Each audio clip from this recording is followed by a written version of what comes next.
combat spirituel. Sachez que de la même manière, il y a le combat sur le plan physique, c'est de la même manière aussi qu'il y a le combat sur le plan spirituel.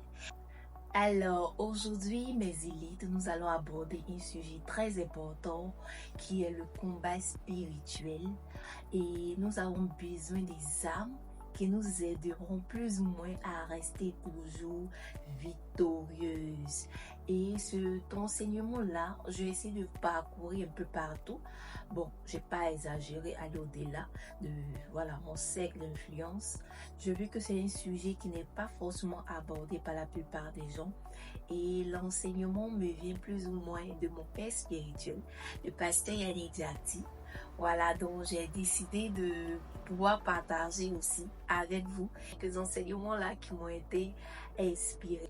Il faut savoir même d'abord que les humains ont cette sagesse-là de pouvoir faire et de copier ce qui se passe plus ou moins dans le monde spirituel.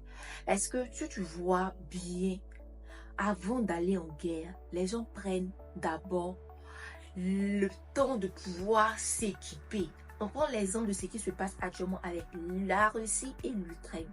La Russie est connue en tant qu'une puissance mondiale.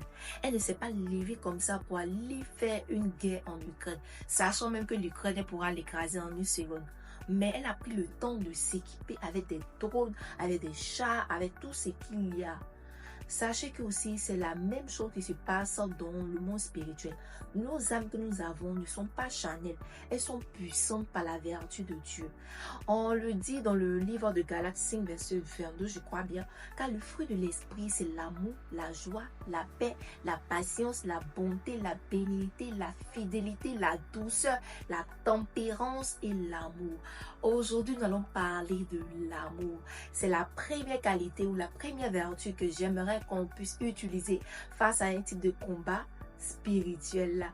Bon, j'ai choisi parce que voilà, la première vertu à développer en matière de combat spirituel, tu dois aimer tes ennemis pour mieux les détruire. Je sais, vous allez dire non, comment ça, c'est trop dur. Moi-même là, c'est mon combat quotidien. Parce que la justice de Dieu s'enclenche naturellement contre toutes les personnes que vous aimez profondément et qui méditent même contre nous. Parce que je me mets dedans. Tu ne peux pas combattre l'ennemi avec les armes qu'il a. L'ennemi en cercle, il a quoi? Il a la haine, il a l'amertume, il a la colère contre toi, il te calomnie chaque jour. Mais pourtant, toi, tu es un enfant de Dieu, tu es une élite, tu es la lumière, tu dois montrer les hommes. Alors toi, qu'est-ce que tu fais?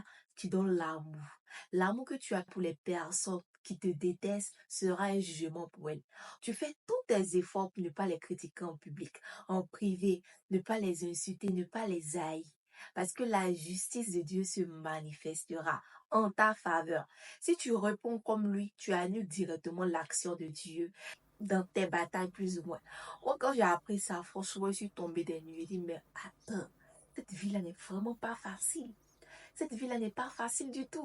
Pour les élites qui regardent ou bien qui sont chrétiennes, qui lisent plus ou moins les psaumes, vous verrez dans les psaumes de David, surtout dans les batailles de David, il poussait les hommes à attaquer Dieu pour engager Dieu dans ces batailles. C'est-à-dire, lui, il est là, il vient pour pleurer devant Dieu. Il vient pour pleurer, tu vois mes ennemis, tu vois ce qu'ils ont fait, Mais lui-même là, il fait pas trop bruit. Il met Dieu face à ses adversaires. C'est à Dieu à bâtir la justice. Et si tu laisses Dieu s'occuper de tes ennemis, tu feras que toi-même tu vas vivre tranquille. Pour vous les élites qui m'écoutez, sachez que les attaques du diable concernant notre destinée tournent autour de notre amour. Parce que quand tu aimes, tu pardonnes. Les personnes que tu aimes profondément, si tu regardes bien, ils sont dans le plan de Dieu. C'est Dieu qui les a mis là. Maintenant, Satan veut t'en détourner par la haine. Parce que si tu les aimes, forcément, ils vont te prouver aussi ce pourquoi ils sont là dans ta vie. Mais si tu les détestes là, il y aura forcément séparation. Et là, on a pris exemple sur le cas de Joseph, qui avait de bonnes intentions. Il avait vu en songe ce qui allait se passer et tout. Mais ses frères l'ont haï, parce qu'il a expliqué son songe. Ils l'ont haï, ils l'ont vendu en tant qu'esclave. Mais qu'est-ce qui s'est passé après? C'est pas le même gars qui les a sauvés. C'est pas le même gars qui est venu les dévancer dans le pays d'Égypte afin qu'ils puissent ne pas mourir de famine. Pour ceux qui connaissent l'histoire, allez-y regarder dans le livre de Genèse et regardez, lisez l'histoire de Joseph, vous allez comprendre. Parce que l'ennemi t'attaque de façon subtile. Oui, il va pas venir comme ça, oui, c'est moi, je suis venu pour que tu... Non, il va faire par des petites manières que si tu ne fais pas attention, la haine rentre dans ton cœur et c'est fini, c'est gâté. Quand on parle de aimer, d'avoir l'amour, ne pensez pas que c'est quelque chose qui est tellement impossible. Celles qui se disent élites, qui se reconnaissent en tant que élite, aînée de la famille, sachez que sur vous repose l'union, la fraternité de la famille. Parce que surtout celles qui sont aînées, elles ont cette responsabilité-là de prodiguer et de partager l'amour afin de réunir les frères et sœurs. Il y a quelqu'un comme ça qui donnait son témoignage. Elle est aînée et elle a pratiquement aidé la plupart de ses frères. Ils ont passé un temps chez elle.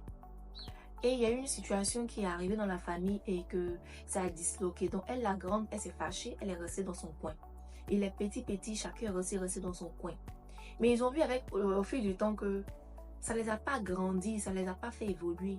Parce que plus tu es seul et isolé, le diable même aura accès à toi et tu ne pourras pas évoluer comme ça.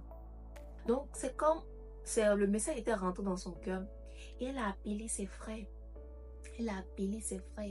Elle leur a pardonné, ils se sont excusés.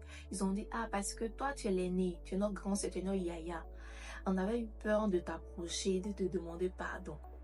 Donc, pour vous qui êtes aînés, je parle surtout même pour les élites aînées là, ne prenez pas tout ce qui se passe dans les coins de rue de la famille pour charger, pour prendre à cœur.